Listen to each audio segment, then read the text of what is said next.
Many people say you need to be a little bit crazy to be a Baja racer. You probably need to be a lot of it.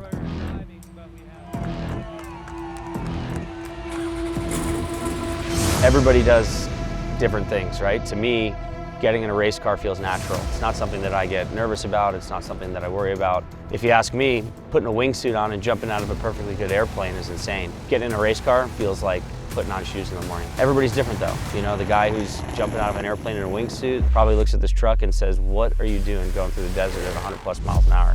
But for me, it's pretty natural.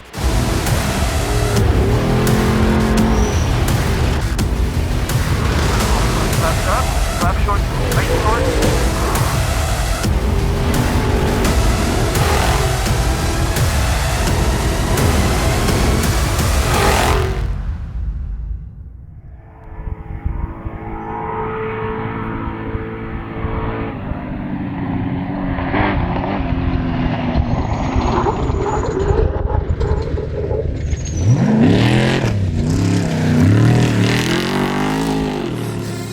I think everybody comes down to Baja at first and has that story or that experience where they were down here with their best friend or their buddy and, you know, some rental car and a razor, or in my particular case, a completely clapped out sand rail that I had converted into a pre-runner. Everyone's just kind of giving it a go, and that's how you get hooked. We all kind of have that story, but I came down here in similar fashion. You know, from there, I really decided that I wanted to be competitive in the series and strategically pick the class that we wanted to run, and then went about identifying the best way to build a team.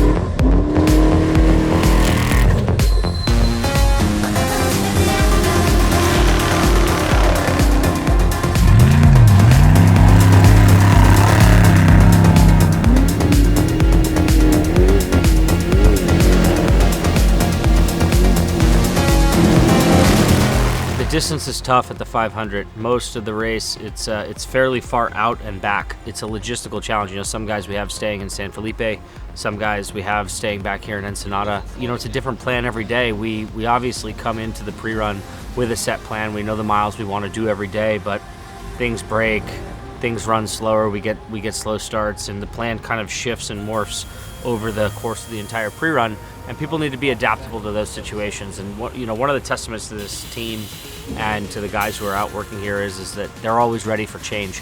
I'm so appreciative that we come in with a plan, we have everything set, we know what we're gonna do, but you know, audibles get called every day, and that's just part of Baja.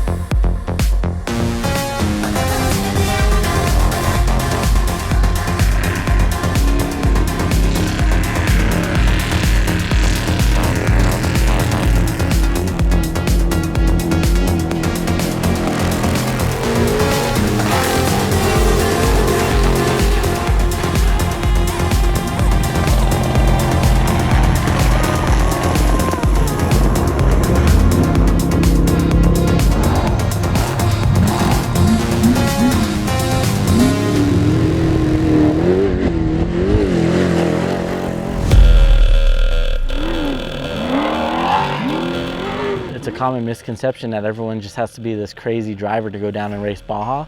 A big part of it, I think, is, you know, kind of knowing your limits. And I think Mike has that mentality. He understands that you can't just go out and try and break the truck in the first 50 to 100 miles. He's shown that time and time again. He's very conservative in the sense that he knows his limits, get him a little more comfortable for qualifying, and see what we can, you know, bring to the table for the 500.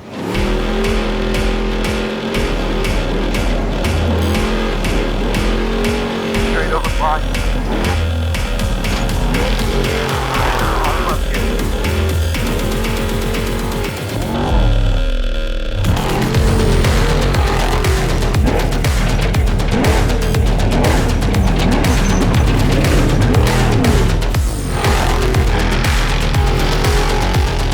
Left up, left short, right short.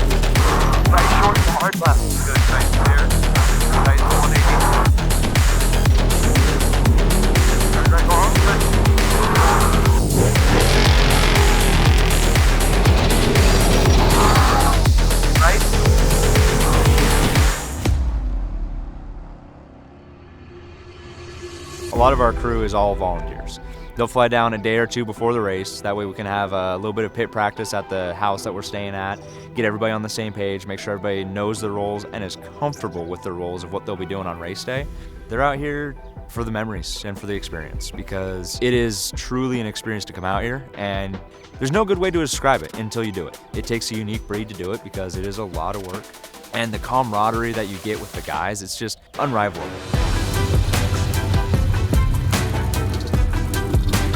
236, the Spy Machine, Mike and Troy are driving, but we have Martinez behind the wheel. Last year the team grew quite a bit, and I think this year the team has grown even more. We've got some really good guys here with us. Every single one of these guys here is here for the same reason. Everybody wants to win, everybody wants to do well, everybody wants to support the effort, and you know, I couldn't be more appreciative of that because I've been in all of those roles. You know, I've spent years in chase trucks, I spent years in pits and doing all sorts of stuff. Like, I know how it goes. Having the right amount of people to get those jobs done so that not one person is, you know, overworked or overstressed, I think is a massive part of the success of the team. We all know what needs to be done when it needs to be done. We know who we can rely on, who can get stuff done. Everybody knows their niche. Everybody has their place, and we're honestly a really, really well-oiled team that just continues to get better. Every race we get quicker. It's pretty impressive, the guys that we've gotten together. Definitely very lucky to be chosen to run them and be in charge of all them, making sure that they're all where they need to be. It's definitely an honor.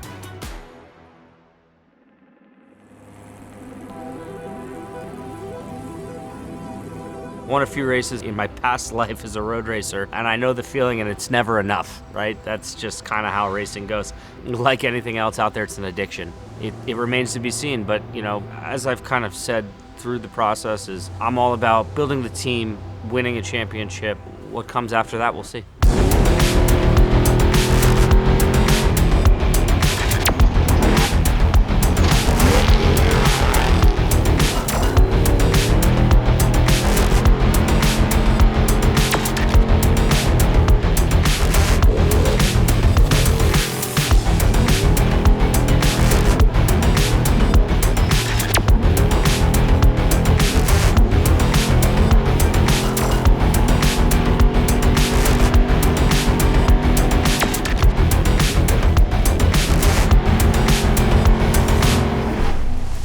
Couple of brand new sections on the course, and it's always a challenge. I mean, it's really narrow. It's hard to discern between a bush that you can drive over and a bush that might stop the truck.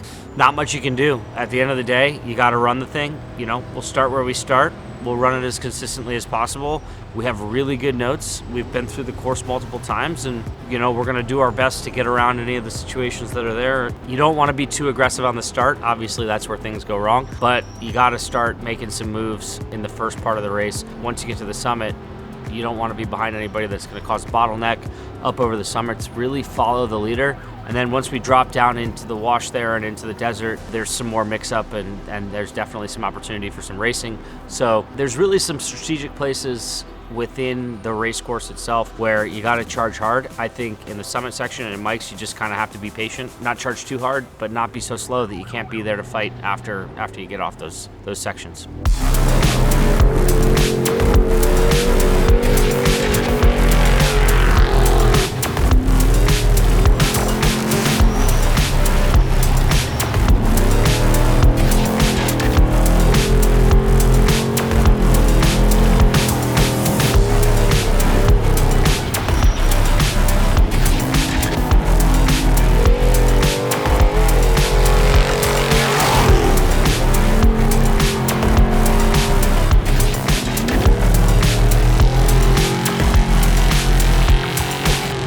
To run these races effectively and competitively, you need to have a massive group of guys behind you. If you want to race it just for fun, yeah, you can do it with a couple guys in your pit because the pit isn't going to be as quick. But if you're going for first place, you need to have your pit as quick as possible because it will come down to seconds. It almost always does, especially in the spec class that we race. It's such a driver's class and such a competitive class that, you know, you need to cut time anywhere you can. I just park it out there for now, and then we'll bring it back in. And then we can pull the rest of this rebar too. We got one stick there, and then those two. This is a little bit bigger of a race. It's not the 250 where it's a sprint. This is a little bit more of an endurance race, and it's on both sides of the peninsula. You know, myself and Evan Weller Racing, we're going to be handling 2 pits on this side of the mountains. Most priority is safety, okay? If you see something coming, you see something not right, you holler, you get that person out of there. You see a truck coming wide, whatever, you watch that outside. I'm gonna be stopping the truck today. We have a huge crew here, 2 guys on each side, changing tires on the back, a guy stabbing the fuel, 1 guy with the jack, and also have people handing water and food to the drivers. We're stressed right now. This is what the pits is all about. This is what makes them fun. We're waiting for the truck to show up. This is them, I see orange. Be ready, be ready. It's Marsal? I believe so, be ready. You could have the best driver, the best prep mechanic, the best logistics guy in charge, but it all has to jive as a team, and I think that's what we really have right now. Do this with my eyes. And some of these guys, they come down, they make the trip down away from their families 3, 4, 5, 6 days away from their families to handle a 40-second pit as best as they can. That's a huge testament to the dedication of the people and the support that we have here. From where we started with Mike about 2 years ago, things have grown a lot. Everyone's working very well together. It's pretty cool to see the growth in the past 2 years.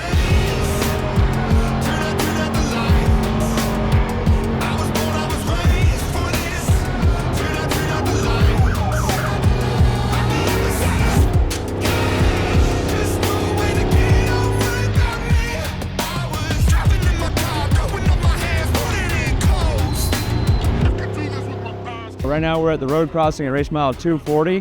We're just here as a visual. We've got some parts in the Raptor. If they do need something, we can find somewhere across the street to get them any parts they need. But we're just gonna hang out here and do a quick visual drive-by, let them know that we're here, and just show them that we're where we need to be, and if they need it, we're here. Looks beautiful, looks beautiful. Boogie, boogie. Let's go, let's go, let's go. 35 seconds behind the car ahead of you.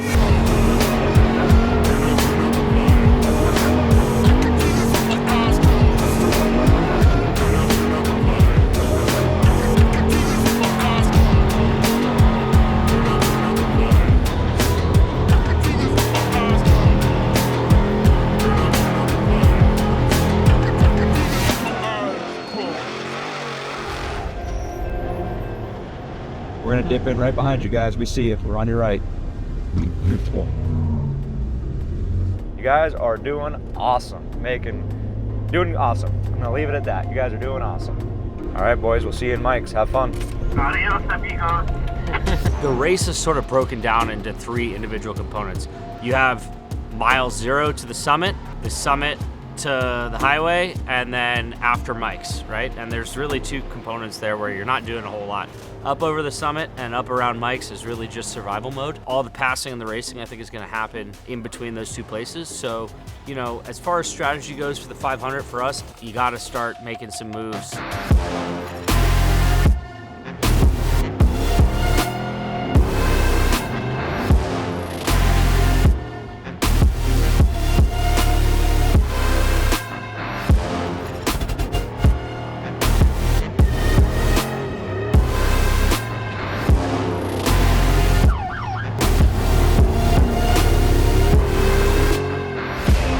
I have learned that if you think you're doing bad, you actually might not be doing that bad. You know, once you start the race and the green flag drops, just run your race. Run as fast as you can. Every second, every turn, everything that you do matters. It might feel like you're behind by a million miles, but you're actually right there running up in the front. There's a lot of variables that go into everybody's race. You don't know what's going on out there. You don't know who's run out of fuel.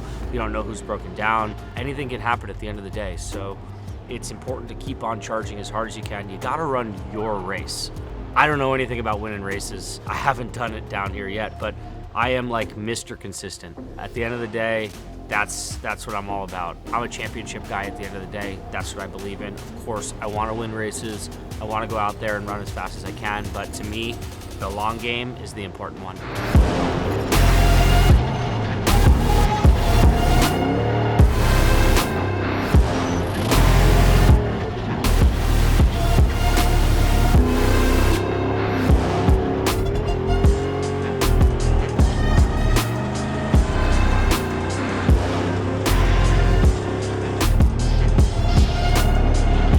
race mile 317. We're about to do a full service pit, looking to put 60, 70 gallons of fuel in and 2 fresh tires. I'm gonna jack the rear end of the car up, let the guys get the tires on and off, and set it back down. We're gonna do a drive change. Troy Grabowski and Matt Martinez are gonna jump in the truck and take it from 317 to the finish. He started 16th, and he's been running a good, solid pace all day. I think he's maybe up to 7th on the road and 7th on corrected time, and maybe 5 minutes back on the leader, and he's right there still in the fight. I got an update from pit 1, and they said everything went smooth there. They got to nerf someone, hood's a little messed up, but other than that, everything is good. They keep on trucking, no downtime yet, and hopefully we keep it that way to the finish. We're teaming up with Troy and Matt for the 2nd year in a row. There's nothing to really say about it. I mean, they're probably the best guys for the job. Troy's an incredible driver.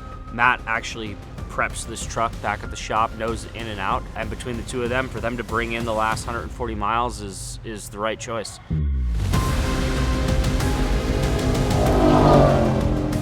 Speed to racetrack 236. Do you copy? This is them. This is them. Lean pitch. Smooth and fast. Smooth and fast. Fly rear. Fly right rear. Fly right rear.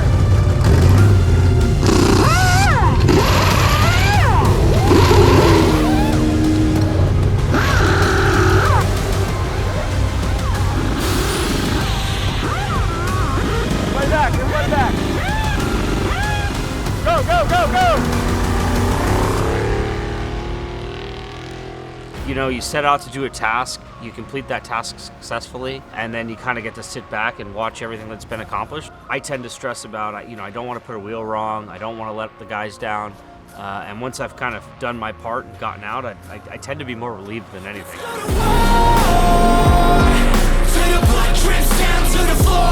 Let's go to war, 'cause the wolf's banging at your door. Let's go to war. We got it all, but we still want more. Let's go to war. Let's go to war. Let's go to war. Now it's all set. Annihilate egos.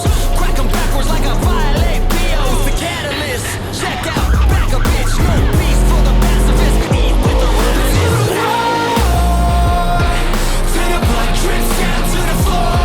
Let's go to war, 'cause the wolf's banging at your door. Let's go to war. We got it all, but we still want more. Let's go to war. Let's go to war. Let's go to war.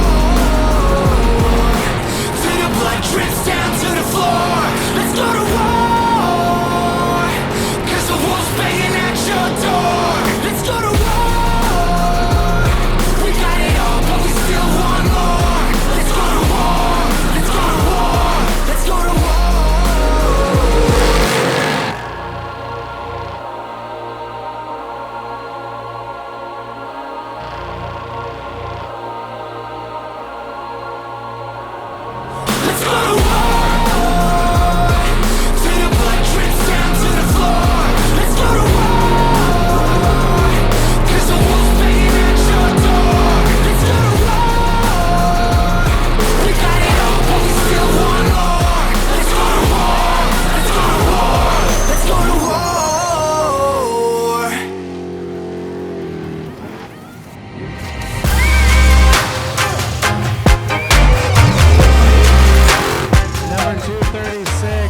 Marsal, but who do we have behind the wheel?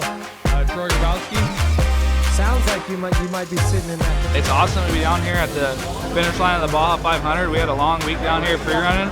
Everybody busted their ass, all the crew guys, Mike, Matt, Hudson, me, just getting all of our notes, and it's awesome to see it all pay out. Not exactly what we want. We want to be on top of the box, but we're gonna be there soon. We're working to get there soon. It was a massive team effort to bring a truck and do this well, and I'm super proud of all of our guys.